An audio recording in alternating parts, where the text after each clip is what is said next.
Hey, this is Kip Weston. I've had a lifelong fascination with adventure. I'm obsessed with uncovering stories from extraordinary people. People who break from the average and become outliers. And now I want to share their stories with you. This episode, I'm speaking with Justin Nault. This podcast was especially exciting for a few reasons. One, it's a space I don't know much about, and Justin is incredibly knowledgeable on nutrition and metabolic health. Two, Justin has lived an extraordinary life filled with adventure. From entrepreneurship at a young age to piano battles in high school, this guy has done it all. This guy is certainly full of outlier type behavior and stories. Throughout the episode, Justin offered interesting and unique perspectives that I had never considered before. I really appreciate him introducing those concepts. There's a lot to think about, so I'm excited for you to listen to it. Let's get into it. Justin, you have built 500,000 people following on the nutrition and metabolic health space. Could you talk to me about what metabolic health is? Yeah. The way that I describe it, and I think why this struck a chord with people, is all that I'm trying to do is increase the amount of available energy that every person that I work with has. So if you think of metabolism like the machinery in a car, right? I always use the analogy of a car is we're taught this sort of calories in, calories out model, which is also called energy balance, which some people also say energy in, energy out, right? But it's very confusing when you say energy in, energy out, because your metabolism is all the machinery, let's call it, inside your body that takes potential energy and turns it into energy. So like the metabolism as a whole, the whole system's job is to take food and convert it into energy. So what we really have, we don't have energy in, energy out. We have potential energy in and energy out. So if the metabolic machinery is broken, that food is not going to be efficiently and effectively turned into energy. It's like if you have a full gas tank in a car and no spark plugs, you don't actually have any available energy. You just have this liquid sitting in a tank that does nothing. So potential energy requires a catalyst. In the case of a combustion engine, you need a spark to turn that potential energy into energy. This, in my opinion, this confusion around energy in versus potential energy in is the reason for the obesity epidemic. It's the reason for the chronic health issues that we have, that cancer, heart disease, dementia, Alzheimer's, all these things, the number one killers. And then mainstream medicine really has no answer for it because they're operating on this sort of just inaccurate way of describing what's actually happening. So if we dial in metabolism and every single little step along the way, from glycolysis and lipolysis all the way down to the electron transport chain and all the little intricacies in between, we need to dial in every single step along the way. And the more energy we create, the better. So this is like kind of the paradox you'll see is if I have a client come to me that's 200 pounds overweight and they're type 2 diabetic, everyone is telling them they have an excess energy problem, but that's not true. So they tell them to eat less food. All of their symptoms, it's like their hair is falling out. They're cold all the time. They have no libido. They can't focus. Their sleep is in the toilet. They don't have energy to exercise, right? These are all low energy symptoms.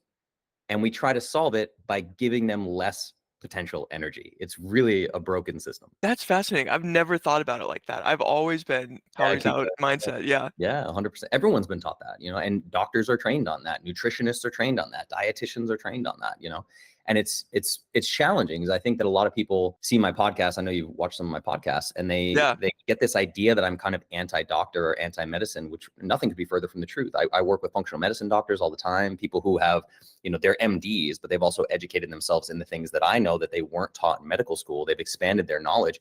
These are, generally speaking, really good people who got into their field to try to help people, but their education has left them just woefully unprepared for the things that they're getting faced with. Like doctors were never meant to deal with chronic health conditions. A chronic health condition by definition cannot be solved by medicine. But most of what doctors are doing each and every day is dealing with chronic conditions caused by poor food quality and poor food choices, bad diet. And they just don't really know what to do. It's really messy. I think there's really good people that are being put in impossible positions. When did you start to get involved in kind of this space? When did you start reading and learning about this? Yeah, so I've been obsessed with fitness my whole life. I started playing hockey when I was 3. I played hockey for over a decade. And once I got into college, I started lifting weights when I was 15, because I was just a fat kid growing up and was like, grew up in the early 90s watching Arnold Schwarzenegger movies and just was like, I got to change my body, you know? Yeah. And I started lifting when I was 15. By the time I was 18, I was a boxer in Boston, and I got into bodybuilding, and then later CrossFit and jujitsu and kettlebells and Olympic lifting and all the things. So I was always very fitness heavy, but my body never looked the way that I wanted it to. And around my mid 20s, I started understanding, like, I think there's a nutrition aspect to this. And I actually saw a film called The Perfect Human Diet, which I highly recommend everyone watch, by CJ Hunt. It's a documentary. And it was crazy because I watched this documentary, and that's how I learned about paleo and like getting ultra processed foods out of the diet. And then around that same time, my brother's daughter, my niece Savannah, she was born what's called terminally disabled. Like, they expected her to die before the age of 3. She was having over 300 seizures per day. Oh, And so that was my first introduction to what would be called like medical nutrition, because what they do with children having seizures is they put them on a ketogenic diet. Medically speaking, the ketogenic diet is designed to treat epilepsy in toddlers, infants, children. There's a whole organization that we worked with called the Charlie Foundation, and all they do is they assist families in making a switch to a ketogenic diet to sort of stop the seizure issues in young children up to the age of teenagers. So with Savannah, she didn't turn out to be epileptic, but they wanted to treat her like she was. So she was put on a ketogenic diet, and she was so close to death that she couldn't eat or drink. So she's just weeks old. My family's like living in the pediatric ICU, and they actually install what's called a G tube in her stomach. So they drill a hole in the stomach and they feed the baby through a tube. And there's a ketogenic baby formula that's in all the pediatric ICUs and all the hospitals around the country by Gerber. It's called KetoCal. So mainstream medicine doesn't really pay attention to quality. They know, okay, the ketogenic diet is high fat, low carb. So they have this baby formula that's high fat, low carb. But it was such a weird synchronistic moment where I had learned just enough about ultra processed foods and seed oils and all these things. And then I look at the ingredients in this baby formula, and it's like all seed oils and artificial flavors and sweeteners, synthetic vitamins that the body can't use properly. So I brought this to the attention of a world-renowned neurologist, and I was like, hey man, like, check these ingredients out. So he looks at the bottle, and this is like my red pill matrix moment. This neurologist looks at the bottle, looks at me, and says, I never thought to check that. the And ingredients. the ingredients, yeah, he had no idea what the ingredients were. And I mean, dude, this is being pumped into the stomach of weeks old babies who are dying. They are terminally disabled babies. And that was when I realized, I was like, okay, if they can miss by this far of a gap with the most fragile human life you could possibly imagine, just imagine what the rest of the medical system is doing to adults and teenagers and elderly people and all these things. And I just had this sort of like download in my brain of like, nobody is coming to save us. This is so completely broken. And I started sharing what I had learned with people. And I had been introduced to Rob Wolf through the paleo diet and CJ Hunt, that documentary and everything. I started reaching out to these guys, and Rob helped me study biochemistry and biology. He was basically like, stop reading people's books, stop reading so-and-so's book about paleo and so-and-so's book about keto and intermittent fasting, and start studying human biology and Hmm. start studying human metabolism. So I ordered all these textbooks to my house. And looking back now, it was a bit traumatizing because I was sort of putting it on my back that I was going to somehow save my niece, like just me's Yeah. random professional musician in Nashville, like I'm going to save my niece. And I actually ended up creating a paleo-friendly baby formula in my kitchen, cleared it with the Vanderbilt neurologist to feed to Savannah in her G-tube. And then I read the 4-Hour Work Week, added a bunch of collagen protein to it, started selling it to CrossFitters. And here we are years later with everything that is Clovis and all my supplement companies and my coaching and everything. That's incredible. I mean, I'm excited for your success, but what a horrible like crucible to be forged through it. I'm sorry to hear about your niece. Yeah, thanks, man. It's one of those things where I talk about it now, and it's like my family's capable. And what's wild is Savannah is still alive. Savannah just turned 10. But she ended up having something called KCNQ2. She was, at the time, she was one of 96 living cases in the entire world, and only one historic case had ever lived into adulthood. So Savannah is what's considered 100% disabled. They have a nurse that lives in their house 50 hours a week and takes care of her. But I mean, she can't pick her head up or communicate or anything, and she's still fed through the G-tube. It's a crazy experience, a very traumatic experience for my family. And I think I've talked about it so much that I'm now like comfortable talking about it. But yeah, it was a wild experience. And I always, like, in my own way, kind of thank Savannah, because I wish that she understood how many lives have been impacted by what she went through. You know, I mean, I always say my credentials are Clovis tattoos. People have Clovis tattooed on their skin, literally, and people that have lost hundreds of pounds. And I started a program called Clovis Kids, which was parents teaching their children how to remove ultra processed foods and eat healthy. And little kids are in grocery stores checking ingredients labels. And I'm like, man, like this Savannah in part made this happen, you know? Why do we have all these ultra processed foods? It seems to me like you can prove that there's a room for capitalism and entrepreneurship within a healthy food space. Why Yeah. why aren't these bigger companies pivoting to like actually getting rid of these seed oils and Yeah. ultra processed side?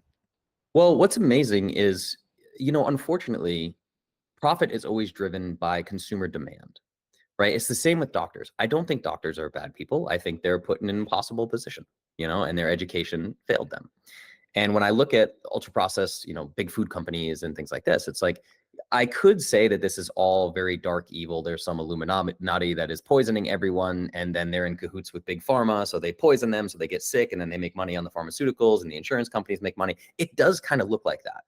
But the problem with the incentives in capitalism, and I'm a big fan of capitalism. I own like 5 different companies, Yeah, yeah, me and too. capitalism has been great. Yeah, but it's like unchecked capitalism, especially when it comes to ingestibles and human health, goes sideways because everything is a for-profit system where if you have a fiduciary responsibility to increase profits quarter after quarter after quarter, you're going to cut corners. It's like Procter and Gamble invented seed oils, essentially. Like, we Mm. have this wasteful byproduct. What do we do? So they put a bunch of money into marketing and convinced people that they could eat it and put it into foods and like, Sorry, this is 100% ignorance question. What can you yeah, describe what a seed oil is? yeah. So specifically, it's particular ones like rapeseed oil, which is canola oil, sunflower oil, safflower oil. These are like soybean oil. These are the big offenders. These are really things that they require what's considered like, and this is debated, but like what's considered industrial processing to turn it into an oil, right? So there's an amazing YouTube video. If someone's unfamiliar with seed oils, just YouTube how it's made canola oil. And there was an old TV show, I think it was on Discovery Channel, called How It's Made. Yeah. And they actually show the process of how canola oil is made, and it's horrifying. I mean, it's disgusting. It's the smell is so foul that it has to be deodorized and it has to be bleached, and they use hexane to extract the oil and all these nasty things, right? It's not like there are so many people that are like, well, what about sesame oil? Sesame oil has been used in traditional Chinese medicine and Ayurvedic medicine for years. And I'm like, yeah, they had a hand miller and they were grinding down the sesame seeds and then taking some oil and putting it on a wound or something like that. These are like what's called industrial seed oils. It's really, really gnarly. It was a waste product that has now been sold as a food product. And the biggest issue with it, yes, there's the hexane, there's the chemicals, there's all these different things. But believe it or not, the biggest issue with it is it's a tremendous amount of what's called polyunsaturated fats. So in human biology, we have saturated fats. And the best way to tell a saturated fat is it's solid at room temperature, like butter, coconut oil, right? Room temperature, it's solid. Then something like canola oil, always liquid. You can stick it in the fridge and it's still liquid, right? This is an unsaturated fat. It's very unstable. So these polyunsaturated fats, which like seed oils, are almost exclusively polyunsaturated fats. They're very unstable. They oxidize quickly. This is why you'll hear people say, like, don't cook with olive oil or don't cook with canola oil because you damage the oil. But what ends up happening is the body takes these fats in and it actually makes your cells from these fats. So all of your cell membranes and your mitochondrial membranes, where your energy is made, these phospholipid membranes end up made of these polyunsaturated fats, and they're permeable. So I know this is like super nerdy biochemistry, but basically what happens is you ingest these seed oils, and then the amount of energy your body can make is severely stunted. You make Mm. energy less efficiently. So you're wasting energy. Your cellular health is poor. And I mean, these polyunsaturated fats have been connected to everything like cancer, Alzheimer's, dementia, all these things. Yeah. Can I offer an analogy to make sure I understand? Sure. Yeah. Yeah. Instead of your car one, I'm looking at your books. Is this saying like if I want to read a book on, I don't know, American history, and I pull one out and it's got incorrect information, Yeah. and I'm reading it and I'm taking in bad Mhm. knowledge, and Yeah. then I finish the book, I've still eaten one book per se, Yeah. but like Yeah. I'm taking in bad stuff. Is that maybe like an apt way to think about it? It's an amazing analogy. I love it. And like the most simple one that I use for the cell membranes, like all of your cells are made to create energy. So again, cellular metabolism is we're taking potential energy, turning it into energy. So if you picture a hydroelectric dam, let's say you have a dam in a town, and on one side of the dam is a ton of water. And then there's one little slot in that dam that the water pushes through. And since there's only one opening, a tremendous amount of force is going through that one opening and making a ton of energy. In your cell membrane or your mitochondrial membrane, that little opening is called ATP synthase. I know this is super nerdy, right? I love ATP it. synthase. And these hydrogen ion, basically these protons, are being pushed through ATP synthase, which creates ATP, which is the cellular currency of energy in the human body. ATP is what you need. It's what makes you blink your eyes and move your hands and have conversations. You need ATP for everything, right? So now imagine if the cell membrane is made of these polyunsaturated fats, it's like someone goes up to the dam with a drill and they just start drilling all these holes in the wall everywhere, right? So now there's just energy is leaking out in all these different holes instead of going through the one hole that creates energy. Does that make sense? Yeah. So if you Yeah. have a permeable cell membrane, meaning things can pass through this cell membrane very easily, you're wasting energy. And the less energy you have, again, we talked about obese people that come to me, they're cold all the time, they're tired, their hair's falling out, they have no libido, they're infertile, right? This is the infertility epidemic, is a low energy epidemic.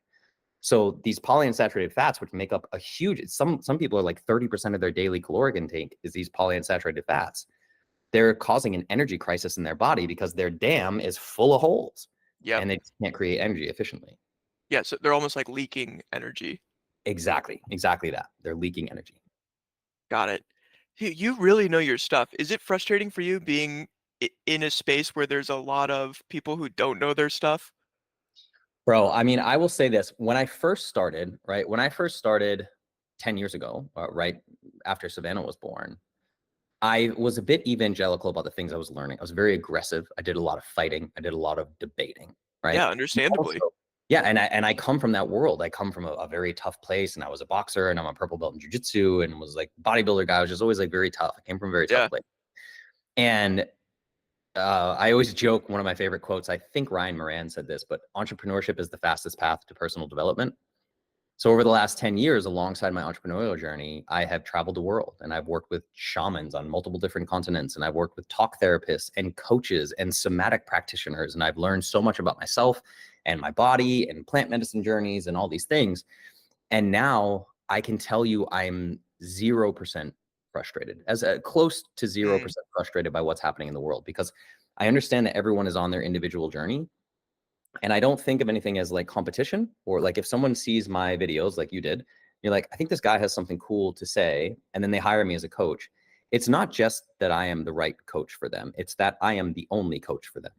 And that's why they chose to hire me, because on a quantum level, they're doing shadow consumption, the things that I'm expressing openly. They want that in their life. They're basically trying to be more like me, which is all that coaching is. So they come to me and they get exactly what they need from me at that time. There are other people who are going to be attracted to other influencers, coaches, health gurus who I think are wrong. They're going to go hire them. They're going to learn something from them. That person may damage their health even worse. And then that's data for them to move on. But that's the correct step on their journey at that time. There are no mistakes. What a healthy mental attitude to have about all of that. Is that hard for you to maintain? Like, do you ever have to check yourself and be like, oh, I'm getting a little worked up. I just saw a spicy reel.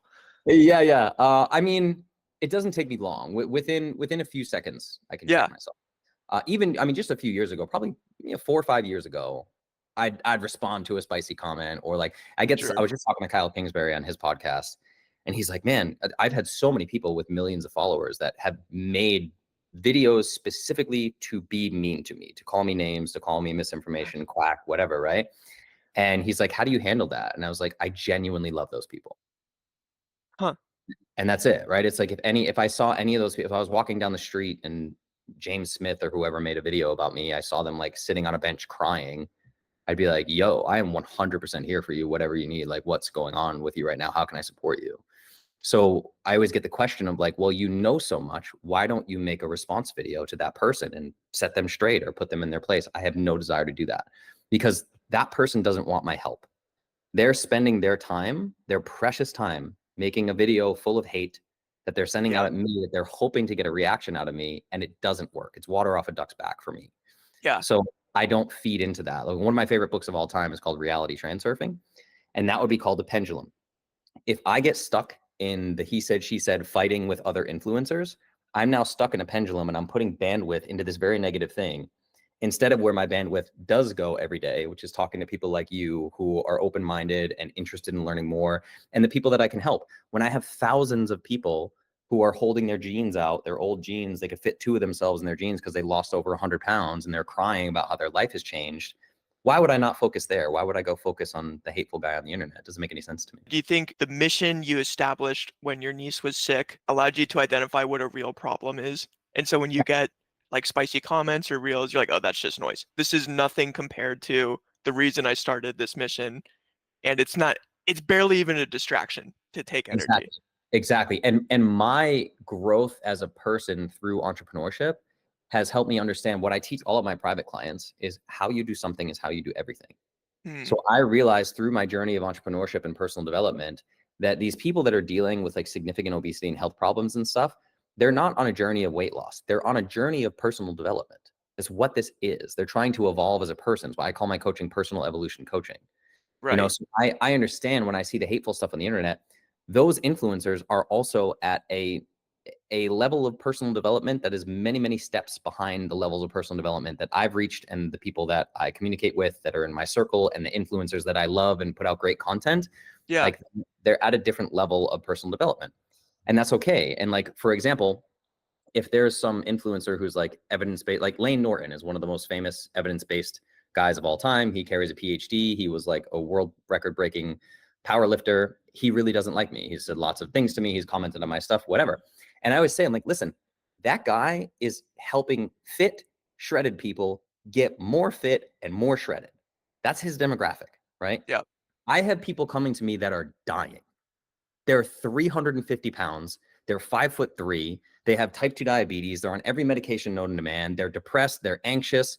I'm not going to tell that person, go get in the gym with a 5-day push-pull split of bodybuilding like this 25-year-old who already kind of has a six-pack and wants a better six-pack, right? Like, there's a demographic for Lane. Right. There are people Yeah. that are attracted to his work. And that's why I say, like, you're attracted to the coach that's right for you at that right time, you know? Can you talk to me about what is that the type how do I know when you're the right guide for me for my health? What makes a good client for you? Yeah, for me, I am interested in people who are willing to go what I call blank slate, right? This is where I don't get upset about the amount of misinformation, but it's like jujitsu, right? Like, I'm a purple belt in jujitsu. If someone comes to me and they've never trained jujitsu in their life, they're much easier for me to train than somebody who got to blue belt under some other instructor that I disagree with. I now have to untangle all the things that I don't like and put it back together in my way, Yep. right? So this, I ask people of just kind of like if you're watching a movie, right? Like, suspension of disbelief. Just like, even if you don't believe what I'm saying, if you're going to sign up with me, I need you to go all in on the program. I'm going to give you simple daily habits. Yep. 30 days later, we're going to check in and say, how do you feel? And if you did those simple daily habits, you're going to feel better, right? Yeah.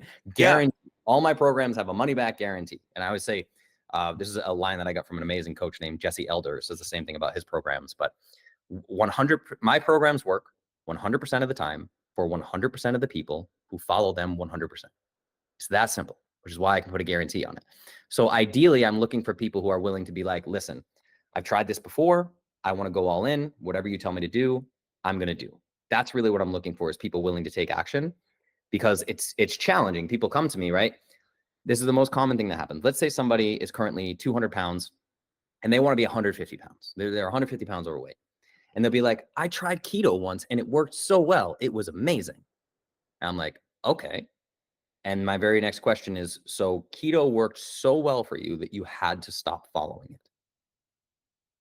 And it's a light bulb moment for them. They're like, okay. I'm like, listen, this was not sustainable for you. You lost some weight and then you gained it all back and then some. You're here talking to me, considering spending your hard-earned money on yet another program.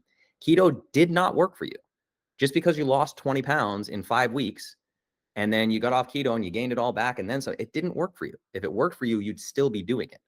So I'm not teaching diet programs. I'm teaching a lifestyle. Yep. And when people ask me, how long do I follow this for? Forever, for the rest of your life.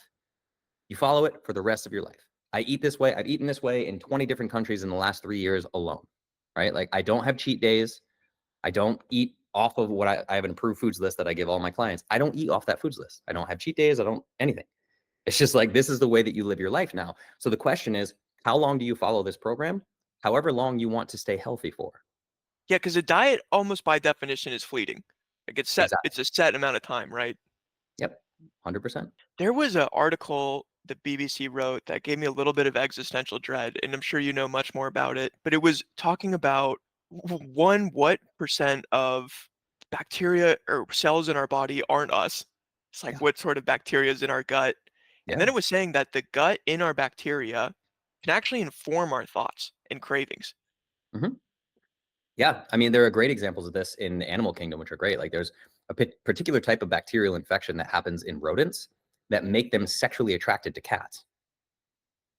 And they run That's just straight at cats and they get wild. eaten up. And that's because that bacteria survives better in a cat microbiome than anywhere else. So it's trained the mice to run into the mouths of cats. It's really staggering. Like bacteria is weird. And we have like Yeah, a trillion bacterial cells in our body that are not human DNA. They have their own DNA. It's very right. strange. Yeah, and then it hurt my head to think that I don't have full agency of my cravings or my thoughts even. Like Yeah. if my biome is telling me, no, you do want ice cream tonight, or you do want whatever Yeah. this unhealthy thing is. Right. I could Well, see and here's the thing, right? Is like, this is where, so I have some clients that have worked with me for over 4 years now. And people are like, okay, well, you have a 90-day metabolism program. Why is this person working with you after 4 years? And it's because most people don't have room for personal development. They don't have room for evolving as a human and improving their life circumstances, meaning like getting control of their finances, having conscious romantic relationships, having deep, intimate friendships and community. They don't have time for that because they wake up in the morning and they hate what they see in the mirror. They have low energy, low cognitive function. They're stressed and anxious. And we know from clinical studies that depressed and anxious subjects generate 20% less ATP, less energy, than non-depressed and anxious subjects, right? So we have this serious energy problem that's happening. So what you're saying here, right, is like, I don't like the idea that some bacteria in my body can control my thoughts.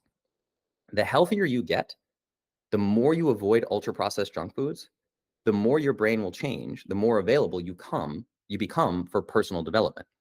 So I always say with all my clients, health and wellness is not a goal. It's an obstacle.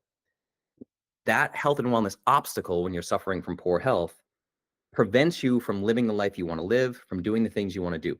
Very few people in the world want to be fitness influencers or Instagram models, or most people have some dream they want to do more rock climbing or whatever it may be. So my job is to remove the obstacle of health and wellness, put your health and wellness on autopilot so you have all the energy you need to go live your dreams. So a great example of this, I have one client that's been with me a little over 3 years. And we did the health and wellness stuff first, metabolism. He ended up doing some world travel. He had some amazing experiences with shamans and stuff that I kind of helped him through. 3 years later, I was telling him for 3 years, start your own business. This is how you achieve financial freedom. Put yourself in charge of your own finances, blah, blah, blah. Very, very afraid, very scared, was not raised that way. Was raised to like have the security blanket of a job and a paycheck, everything. We finally moved through this thing. I help him with a product, help him with a product launch. Month one, he clears $95,000 in revenue organically. So his life is now completely different. But now he's a CEO and he has a team and he's managing all these people and he's leading and he's got this vision and he's doing all this stuff. And he could not have done that at a lower energy level. So yes. this is what we're doing, the same way that like poor bacteria can determine your thoughts and all these things. It's like, yeah, if you're waking up with a serious energy crisis in your body, you're going to be mopey. You're not going to have energy. You're not going to have cognitive function to run your business or lead a team or whatever. And you play small. And you wake up, you're 65 years old and you're like, where the hell did my life go? I swear back when I was 18, I had some dreams. Where did those go? And to think that your dreams can be robbed from you by ultra processed foods is crazy. Where does this ambition and drive for you come from? Was there a parent in your life or a coach that like really pushed you to excel in these ways? Yeah, I think when I work with parents, I always say that your kids will do a really bad job listening to you and they will do a really good job becoming you, right? Like the monkey see, monkey do. So my dad was a very successful entrepreneur. I grew up, he started a business when I was much younger. And then I watched him grow in my teenage years. You know, he had 300 plus employees and this big giant Google style building. And I saw him in like magazines and newspapers and stuff You as seem an like entrepreneur. Superman. Yeah, he was like Superman to me. He Yeah, was I like, bet. I had a god living in my house. It Yeah, was crazy. And I think, and he never really told me to be an entrepreneur. He told me to pursue happiness. And I that's how started. you know he's a good dad, right? Exactly. Yeah. Yeah. And that was the thing when we were younger. He was like, do you want to learn business? Do you want to like take over this business? And my brother and I were like, no. And he's like, okay, cool. What do you want to do? You know?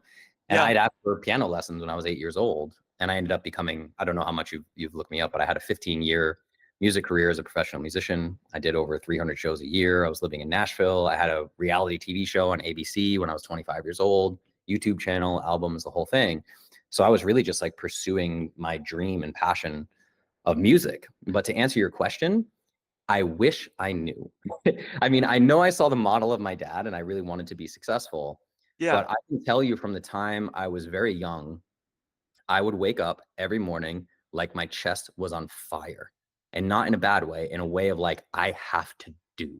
I have been a Mm. chronic doer my whole life. Like I started my first company, I guess it was technically illegal. I was 15 years old and I launched a clothing line with my friend in high school and we designed all these cool clothes. It was called Daps Clothing.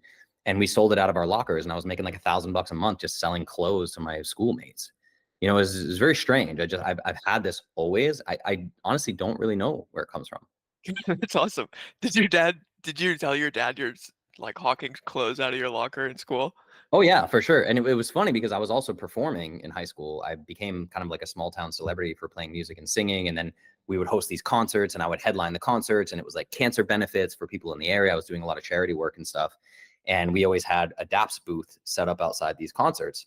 So all the local people were buying our clothes and knew what we were doing. And one day there was a policeman that worked in our school and he had like his own office.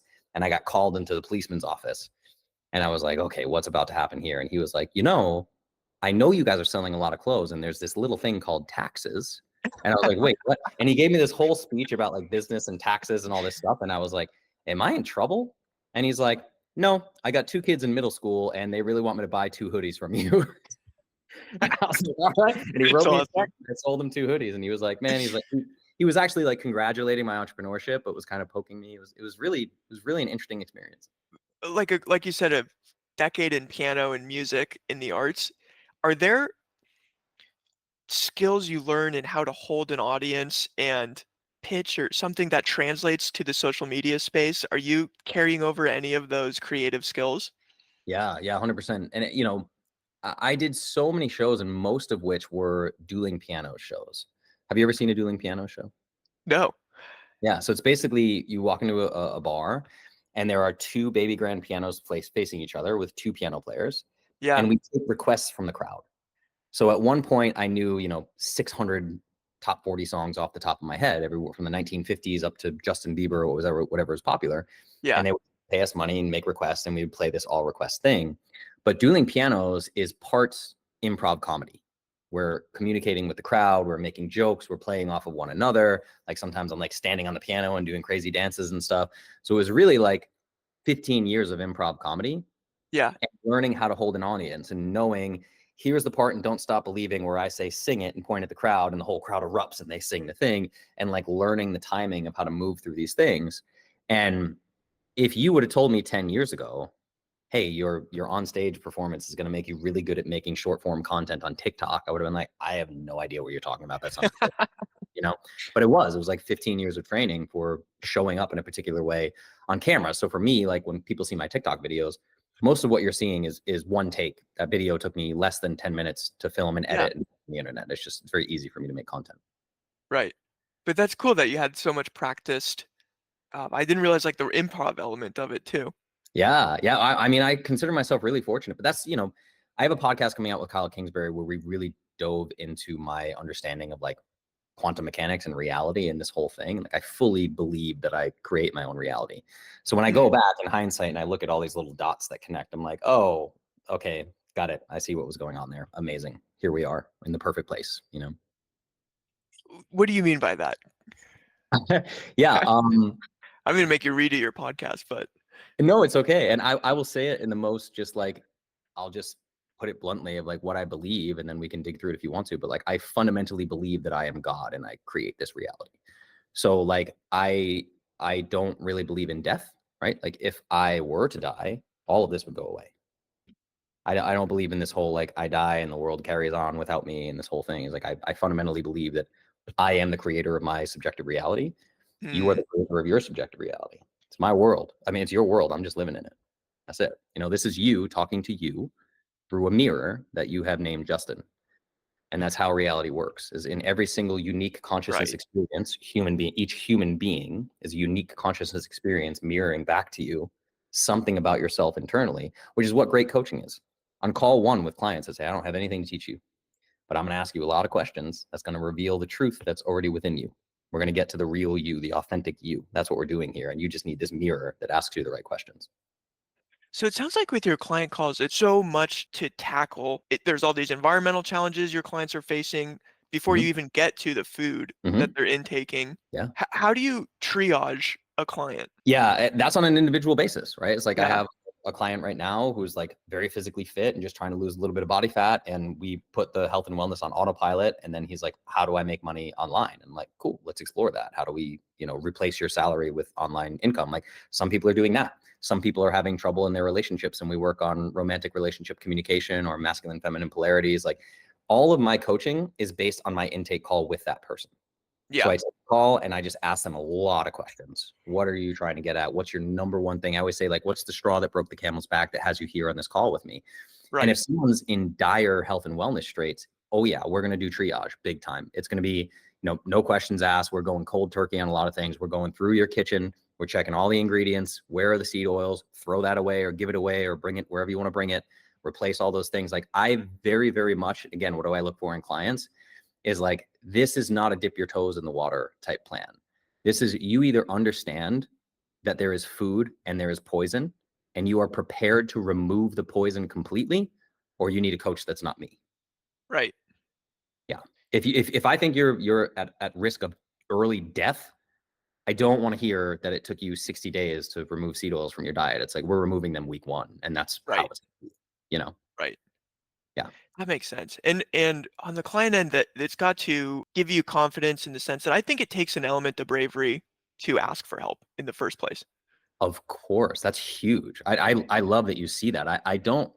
I think there's so much negativity because there's so many people selling things online, and we hear these terms like snake oil salesman and all this stuff. And I'm like, man, it's the same way of like I have goosebumps talking about this. I'm like, imagine being 350 pounds when you should be 150 pounds, and you're a woman, and women are heavily sexualized and scrutinized by the way they look in this reality that we live in, and I'm asking you to walk into a Planet Fitness gym, and you've never been in a gym, and you don't know how to do a lat pull down, but I've given Right. you an instructional video, and I'm working with you remotely. So you got to go in there by yourself and maybe ask somebody, can you help me with this lat machine? Like, can you imagine the fucking courage that it takes to be that person? Yeah. Like, that's incredible. It's incredible. And instead, we look at it negative, like, oh, diet pills and potions, and everyone's selling it. I'm like, no, this is not negativity. Like, most coaches are here to change your life for the better. That's what we do. And Yeah. you're absolutely right. It takes a very brave person to be like, listen, I need help. And the other piece that I teach is extreme ownership. So now imagine that you got to raise your hand and say, I know I got myself here, and I want to untangle it. I want to do better. That takes so much bravery, man. Yeah. I have a macro trend question for you. Okay. When I was growing up, I felt like sugar was the big boogeyman. And Hmm. then now I feel like maybe within the past year or two, seed oils have become, Yeah. is that, has that a transition? Am I correct in observing kind of a shift in focus from sugars to oils?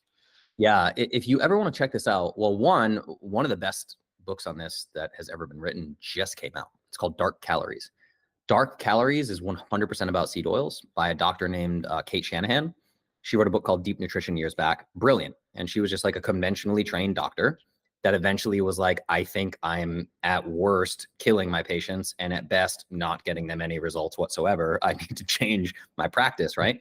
She's now gone on to like, she's been the nutrition coach for multiple like NBA championship teams and all this stuff. And like literally being hired by the NBA, the team removes seed oils and they win the championship that year. Like this kind of crazy stuff with seed oils. So I highly recommend people read Dark Calories for the macro trend. But this is where this term evidence-based gets thrown out all the time, right? It's evidence-based. You need to be evidence-based, evidence-based. You need to understand that science has been captured. Science is a for-profit system, right? So if you look at, let's say, like, are you familiar with MLMs, like Herbalife? Multi-level marketing or Yeah. yeah, Yeah. So everyone knows that MLM or pyramid schemes are like schemes and they're not to be trusted, right? yeah. So you have a company like Herbalife who raises a bunch of money and then they say, we have science that our products are the best. And then they hire people to go out and sell those products. That same funnel, what's called a marketing funnel, is how mainstream medicine works. Pharmaceutical companies fund medical schools, teach doctors what pills to prescribe for which condition, and then they send them out into the world to sell trillions of dollars of their pills and potions. It's the same exact thing throughout all of history. This is capitalism. This is a for-profit supplement company, basically. It's just a pharmaceutical company, right? So for that reason, most science is funded by either pharmaceutical companies or big food companies. Like Coca-Cola is a massive funder of nutrition studies, you know? So this is where you get into the incentives being really twisted. And that whole macro trend of things being villainized. There's an amazing PhD. His name's Kyle Mamounis. I think he's actually younger than me, or maybe the same age as me. But he did his PhD on polyunsaturated fats. And he went through all of the literature because he was trying to, he thought sugar was the devil. Sugar was evil. Sugar is terrible. So he starts really exploring the science as a PhD. And he's like, I was not able to find one single scientific study anywhere in literature, anywhere throughout all of time that showed sugar by itself is harmful for human beings. Wow. So all of the studies that show harm from sugar, in any dietary study, you have fat, protein, and carbohydrates. You have the 3 macronutrients. In all of the studies that showed harm from sugar, the fat source was polyunsaturated fats. Wild. So sugar has been blamed for what seed oils have done, and it's not even necessarily malicious. She talks about this in the Dark Calories book, where she's like, it's just they weren't looking over there. They Right. were looking for, is sugar harmful? Okay, let's give people the diet. We need to give them some fats and some protein. Cool, we got that handled. Now, how much sugar are we going to give them? And is there harm? And then they go, oh my God, look at all this inflammation and this chronic, this harm. There's so much harm from this sugar. They weren't even looking at the fats. They weren't even, it was an afterthought, you Yeah. know? So me too, I came up in a world, one of the worst things I ever did for my health was I went strict carnivore for a full year. Mm. Like literally red meat, salt, water. The only thing I had that wasn't carnivore was black coffee.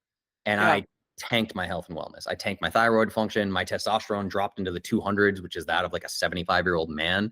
Like I tanked myself.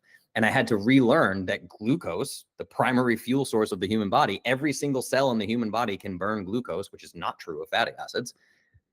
It's the primary fuel source. And I had removed it completely from my system, you know? So I had to relearn, I had to re-educate myself. And people say this all the time is with my content is my journey of health and wellness. And I'm going to share with you what I've learned. Yeah. So I did a podcast way back called Fruit Will Kill You Faster Than Red Meat, where I was like, fruit is just pure sugar. It's bad for you. Don't eat it. Now, years later, I probably eat 200 grams of carbs from fruit every single day, and I'm healthier than I've ever been. Like I had to be willing to relearn and change my stance as I learned more about the science. Yeah, that's awesome. And I think that's a great sign of someone who you do the research, you practice it, and then you make changes based on if it's working or not. Yeah, and the big thing is like be honest about it. Yeah, You know, right. I'm not going to hide when I got something wrong. I would never do that. Yeah. I'd be a weird. What human is not wrong? It's like back in the day where like politicians used to get called flip floppers. It's like she used to be anti-gay marriage and now she's pro-gay marriage. Flip flopper, and I'm like, okay, did Yeah. they move in the right direction? Like, of course you should change your mind as a human. That's evolving, you know? Yeah. It's also kind of democracy, right? If you're moving with the will of the voting base and Yeah, you totally. kind of want to see some more elasticity in your politicians, perhaps. Exactly. Like a little more open-minded, you know? Yeah. Dogma's a big problem. Dogma is how wars start. Yeah. Right. You have a huge range in your production output. I mean, and input. Like you do so much research, podcast work, writing work, content work, client work. What part gives you the most satisfaction from your whole end-to-end journey? Oh, I mean, definitely. I don't know if this is a part of my work, but the thing that gets me the most satisfaction is the testimonials, the transformations. Yes. So I'll Yeah. give you an example. One of my favorite examples is I had a program called Clovis Kids. And now, as a result, we have something called Clovis Babies, which is not a program. It's literal humans that exist in the world because of Clovis. So I've had many women come to me who are like, My husband and I have done 3 failed rounds of IVF that cost us, 40 grand each. We spent 120 grand and we still don't have a baby. We can't get pregnant. I teach them the energy crisis. 6 months later, they're pregnant naturally. 9 months later, there's a Clovis baby in the world. We call them Clovis babies. And I have pictures of them, like women holding their pregnant bellies, like smiling and sending me thank yous. And then the baby's born and they're like, Justin, let us share this photo of our baby with you. Thank you for everything you taught. There's nothing more satisfying. Yeah, how could you beat that one? That you can't beat that one, right? Yeah. Like the first Clovis tattoo was pretty cool. I got goosebumps and I think I cried a little. I was like, this person like put my brand on their body. Like what? It was crazy. She tattooed Live Clovis on her forearm. And I was like, why Live Clovis? Like, why'd you choose that? And she's like, well, because every time I reach for food, every time I reach out to hug my family members, Oh, yeah. I see Live Clovis. And I was like, I'm pretty sure I cried. If not, I probably should have. Yeah. But I was just like, oh my God, right? Like the Live Clovis tattoo was a big one for me, and Clovis babies is like, it doesn't get any better than that. That's awesome. I just love your approach of tackling every dimension of a person. Yeah. Yeah. That's what this is. Yeah. That's what this is. Weight loss is a personal development journey. It is Yeah. mostly emotional, mostly psychological. It's very little actual to-dos. I Right. could give you 5 daily habits to do every day that like your health is going to improve over time, period. You never need to track a friggin' calorie, Right. Yeah, and I get that because every time I find myself doing bird's eye view of why I'm eating something bad or drinking something bad, it's like, oh, I have a big stressful meeting tomorrow, Yeah. and I'm just like anxious eating or Totally. something. Well, and that's one of the things, right? Is like the reason why people think sugar is addictive, or sugar is as addictive as cocaine, as people say, right? It's like sugar, glucose in the body is the fastest way to decrease stress hormones. Mhm. So the most well-known stress hormone is cortisol. If you're super anxious, you have an interview with some person tomorrow that you're nervous about, and you're like, am I well prepared, or I'm not sleeping well, or whatever, and then I give you a can of Coca-Cola, you're literally going to decrease your stress hormones and chill out. Yeah. So that's the thing that's addicting. And especially if you're following low carb or keto, or you're doing intermittent fasting or something like that, and your stress hormones are pegged, and Mm. then you eat a banana, your brain is going to be like, I need 5 more bananas right now. Like, just give me more. Like, it Yeah. feels like a sugar addiction. It's a stress problem. Most people are running around chronically stressed near 100% of the time. So I tell people Clovis is 2 things: an anti-diet and an anti-stress protocol.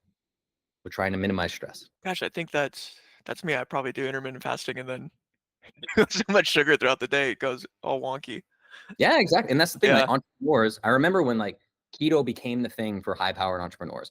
Intermittent fasting became the thing for high powered entrepreneurs. Cold plunge. Yeah. They said I have a cold plunge outside that Plunge sent to me. And like I love cold plunging, but I understand cold plunging is unbelievably stressful on the body. If I do cold plunging in a day, I'm going to need to eat more food. Yeah. But most people don't do that. They stack the stressors. While I'm doing the cold plunge first thing in the morning while fasted, then I'm drinking black coffee, which spikes my stress hormones even more while fasted. And I feel hungry, but I can't eat because I haven't hit my 16-hour window yet. So I'm going to do a fasted workout, right? And then the entrepreneurs are working away on their computer and they're like, my cognitive function in the morning when I'm fasting is just so good. My cognition's fantastic.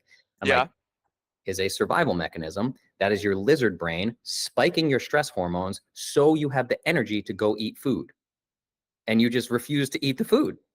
Right? Over time, that's going to be a problem. That's fascinating. Hey, will you humor me for a speed round of questions before we wrap up? Let's do it. I love doing speed questions. Awesome. What's one food you can't live without? Ooh, can't live without. I think it's got to be red meat in general. Like Yeah. there's nothing better than like a good fillet. Medium rare fillet, amazing. One of my favorites for sure. Second Yep. place would be fruit. Fruit is just incredible. Yeah. We were just joking last night, my wife and I, that like fruit is such an advantage over vegetables. Yeah, for It's sure. just so much better. So much better. Yeah. Yeah. Biggest myth about nutrition that needs to die. That eating less is healthy. Mm, that's a good one. Tea or coffee? Coffee for me for sure. I love Yeah, coffee. me too. Favorite way to relax? Silence and sunshine. If I can sit in the sun in just a pair of shorts and nothing else and just really sit in the sun, it's probably the best way. Yeah, maybe this is maybe a ATP question. Why does it feel like the sun recharges me sometimes? Sometimes I feel like a plant undergoing photosynthesis outside. Because you are. It's literally happening. There's a whole emerging field of biology called quantum biology, Look into quantum biology. It'll blow your mind. So for me, like I see the Okay. sunrise every morning with no sunglasses, shirt off. I'm the weird guy walking around my neighborhood, just like staring at the sunrise. Sunrise, I watch sunset, I get midday sun. Every cell in your body is a giant clock. Your whole body is a giant clock. That clock is run by the sun. And I mean, it's crazy, right? Like if I gave you the same meal, like on a Monday, you ate a meal indoors on your couch watching TV, and we monitored your blood levels, glucose, insulin, all these things. And then the next day you ate that same meal sitting outside in the sunshine, it would be a completely different biological response from the same foods. Like the sun is the giver of life. It is the most critical thing. If there's a magic pill in health and wellness, it's sun exposure for sure. That's fascinating. Yeah. And I believe it. I mean, that makes sense to me. I did wrestling in high school. And I Cool. remember like these huge weight cuts, but I would just sit outside. Yeah. It just like I said, a plant, recharge, and then I would go into 100%. practice. Yeah, that's incredible. And that's the thing is like, feel your body, right? And it's like, you ever seen these videos? Like look at a video of like cats sitting in the light, and you'll see like they have these time lapse things of like a stream of sun coming through the window that's moving across the floor, and the cat is moving and sitting in that sunshine. Like that cat's dying inside. Like if sun doesn't work through windows, you need to get outside and have it on your skin. It's really quite messed up that we keep animals indoors. It's really bad for them. But you'll see them. They're like sitting on windowsills or like desperately trying to get the sun. Like there's a reason why the sun feels good to your body. Yeah, that's actually a perfect segue to the next one. Cats or dogs? Neither. This is a longer story. I've had dogs in the past, but I really am not a fan of like animal domestication. I don't know how else to say that. I think it's pretty messed up. Oh, that's super interesting. Are you able to open up about that a little more? Yeah, I mean, I think that like one, the selective breeding that we've done over generations is like we're essentially dealing with handicapped animals. Like all dogs come from wolves, Right. right? When you look at like a Chihuahua, you're like, that thing can't survive in the wild. Like that Yeah. is a mentally and physically disabled creature that was created for our pleasure. It's very strange. And I know that Yeah. a lot of people love them and they give them companionship, especially people who are like, don't have a social circle or a family or are lonely or whatever. I think it's great that they have to like, if you want dogs and cats, have dogs and cats. Just for me, if I had to pick, dogs over cats for sure. Yeah. Mostly because I'm allergic to cats. Right. But yeah, I mean the whole thing is a little strange to me. And I just think about that creature like when it's outside, it's on a leash, it's being told where to go and pulled around and then put back inside, and the whole thing. And not to mention the pet food space is horrific, right? Dogs Yes. have arthritis and diabetes and they're overweight. There's only two types of animals in the world that get diabetes, type 2 diabetes: humans and animals that humans feed. Super messed up. So Yeah, if you're that's gonna have a interesting. dog, feed them some raw organ meats if you don't mind. That'd be great. They have all those kind of new, nice dog food companies. I always thought Yeah, but the about doing problem that. it's just like human food is the nice Yeah. dog food companies are 4 times the price and people don't want to Right. pay it. So they just Yeah. poison their dog with flaxseed and whole wheat or whatever. It's terrible. Yeah. Yeah. That's a good point. Yeah. Um, oh, I'm excited for your answer for this one. This is the last one. Dinner with any historical figure, dead or alive. Oh man. Dude, that's a heavy one. I mean, I'm gonna just answer and then you can follow up if you want to, but assuming this is a real person walking the earth, I would probably have to say Jesus. I can edit this out, but like, are you a man of faith? uh Depends on how you define it, and you don't need to edit this out. I'm super Okay. comfortable with this. I talked about it Yeah. with Kyle and everything. I was a born again Christian, Yeah. again, because my dad was my God, and at 13 years old, my dad became born again. I was raised Catholic and did first communion and all that. And then the next thing I knew, I'm at like Bible camp and like my hands in the air, and I now know that I'm like monkey see, monkey do. I want my dad to love me and be proud of me, so I'm doing the whole thing. And I would consider myself more spiritual now than I've ever been, but I'm not Yeah. a man. I am a man of certainty. So Yeah. I did a amazing ayahuasca experience with a world-renowned shaman named Don Howard at Spirit Quest. Don Howard has now passed, and this was maybe 8 years ago or something. And he looked at me over tea one morning, and I was asking him about my Christian faith and everything. And he goes, "Justin, faith is only useful in the presence of doubt." And I was like, "Whoa." And I knew at the Yeah. time that was important and it was profound, but I didn't know why. So I was like journaling on it. I'm like, "What this?" And now years later, it's what I teach clients. Is like we have all this scripture from Jesus, things like if you have the faith of a mustard seed, command that mountain to move, it will uproot itself and it will move. But the truth is, a mustard seed doesn't have faith. Mustard seed just is. Right. If mustard seed is put in the right environment, it's going to become a plant. If an acorn is put in the right environment, it's going to become an oak tree. Like it just is, right? Right. So I've found over time through this whole reality creation piece that I do that I've created this world around me. In the last 5 years, my life has been like a video game. I could walk you through magic after magic after magic of stories that don't make any sense at all that I've Yep. created in my own mind. And faith is actually a detriment to that. So I need to know with every fiber of my being that I'm creating this Oh, reality. because it introduces doubt. Is that what you're Exactly. saying? Faith Yes. Interesting. introduces doubt. So when you see people come in with faith, I remember this, it drove me nuts when I was in the church with my dad as a teenager. I'd be talking to the pastor. I'm like, yeah, but how do you explain XYZ? Like, how do you make the leap from here to here? That's where faith comes in.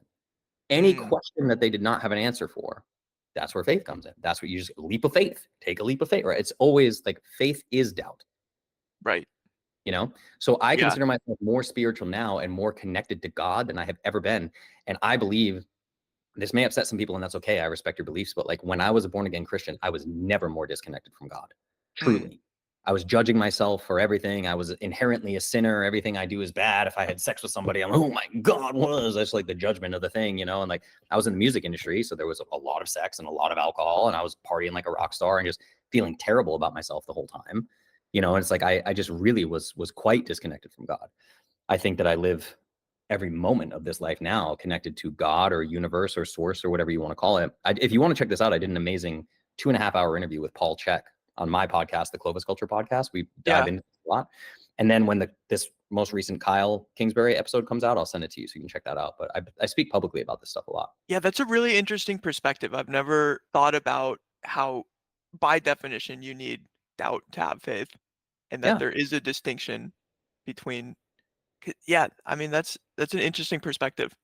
Yeah, and we have stories from Jesus as well, like saying things like "Ye of little faith," or like he's walking on water. Like if every single cell in your body just fundamentally believed, without any doubt whatsoever, with no doubt that you could actually walk on water, I believe that you would. But I also believe that Kip here in this existence does not believe that that's possible. So no matter Right. how much he tries to have faith, he's going to fall through the water. It's like Jesus Yeah. brings fishermen out on the water. You know, like hey, if you just believe that the thing works, but you can't have faith, you can't have doubt. Yeah. What a fascinating perspective. Thanks for introducing it. Yeah, you got it, man. Thanks for asking. Great questions. This has been super fun. Yeah. And last thing, how can people support you? What's the best way for people to connect with you? Yeah, so the best way to find my work, I guess, or work with me, if you want to apply to work with me or take one of the online programs or something like that, just go to justinnault.com. You can find everything there. And then all my social media is Justin Nault Official. So TikTok, Instagram, YouTube, Facebook, at Justin Nault Official. If you just type my name into social media, it'll pop up everywhere. Well, thanks, man. This has been super, super fun. I really appreciate the time. Of course, man. It's been a pleasure. Well, that's this episode of Outliers. Thanks so much to Justin for joining, and thank you for listening. I've linked Justin's socials in the description below. Be sure to hit subscribe or follow to stay tuned for future interviews.